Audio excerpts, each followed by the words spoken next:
પૌરાણિક કથાઓ અને મહાભારત મુજબ ભગવાન પરશુરામે તેમના મહાશિષ્ય કર્ણને શ્રાપ આપ્યો હતો.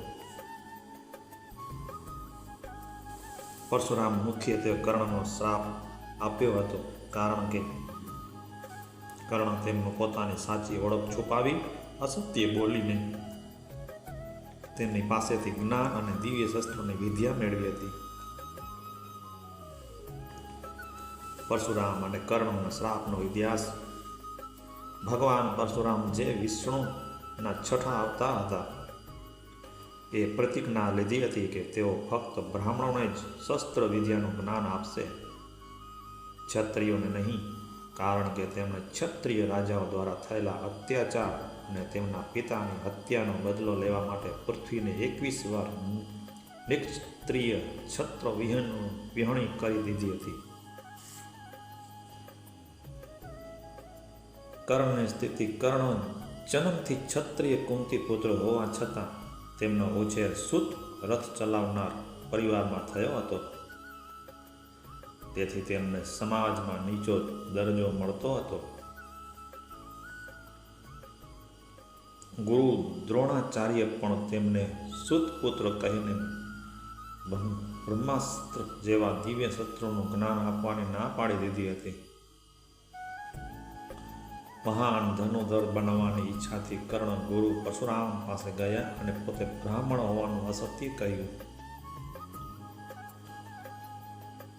પરશુરામે કર્ણને સ્વીકારી લીધા અને તેમને બ્રહ્માસ્ત્ર સહિતની તમામ શસ્ત્ર વિદ્યા શીખવી. શ્રાપ આપવાનું કારણ કંઈક આવું હતું.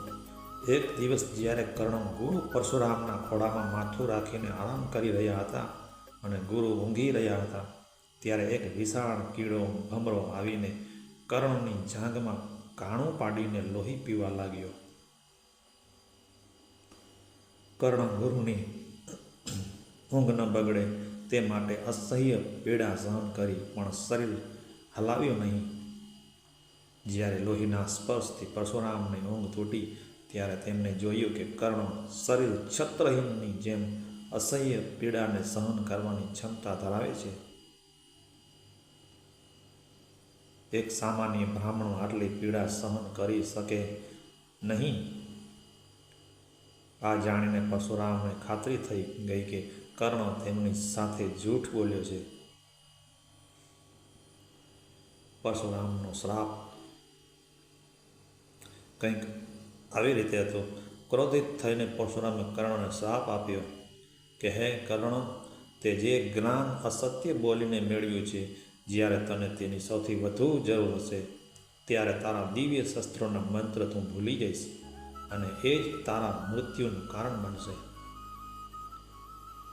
મહાભારતના યુદ્ધમાં જ્યારે કર્ણનું રથ પૈડું જમીનમાં ફસાઈ ગયું હતું, ત્યારે જ તેમને આ શ્રાપ યાદ આવ્યો અને તે સમયે જ અર્જુન તેમનો વધ કર્યો હતો.